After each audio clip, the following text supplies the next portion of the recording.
జ్యేష్ఠపుత్రుడు చనిపోతే కూడా ఆయన విషయమే తల్లి తండ్రి ఎలా ప్రలాపిస్తారు, అలాగ ప్రలాపించినట్టు వారి పాపములను ఒప్పుకుంటూ గుండెలు బాదుకుంటూ క్షమించు అయ్యా అని ప్రభు పాదాల మీద పడుతూ వారు దుఃఖించుచు ప్రలాపింతురు అనే ఆ గొప్ప ప్రవచనము, జకరియా ప్రవచనము నెరవేరబోతూ ఉంది. హల్లెలూయా.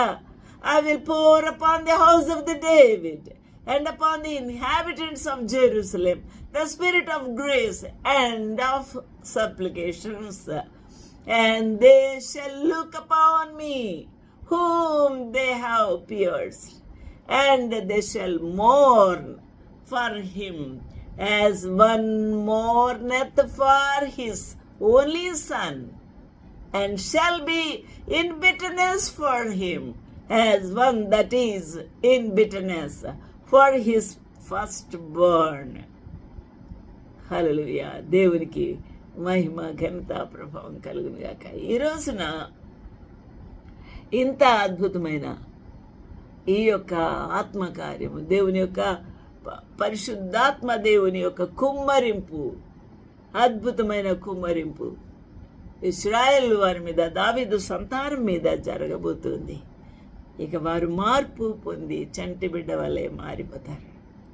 దేవుని స్తుతిస్తారు, కొని ఆడుతారు. వారి కనుల ప్రతి బాష్ప బిందువు ఆయన తుడిచివేస్తాడు.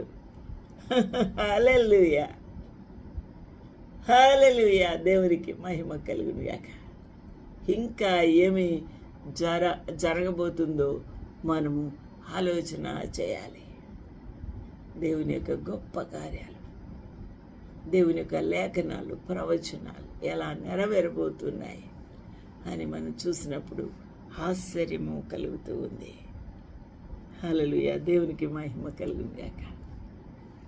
ఆ గంభీరమైన మార్పు, ఆ గంభీరమైన మారు మనసు కలిగిన ఇశ్రాయేలీలు దేవుని స్తుతించుచూ ఉన్నప్పుడు, కొనియాడుతూ ఉన్నప్పుడు, వారి యొక్క హృదయాలు తెరిచి ప్రభువుని అంగీకరిస్తూ ఉన్నప్పుడు, ప్రభును హత్తుకుంటూ ఆయన ముద్దు పెట్టుకుంటూ ఉన్నప్పుడు ప్రభు ఎంతో నెమ్మది పొందుతాడు, సంతోషిస్తాడు.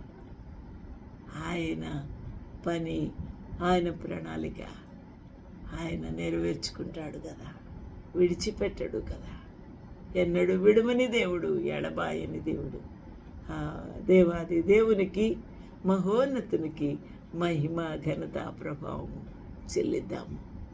ప్రభుకి మహిమ కలుగును గాక.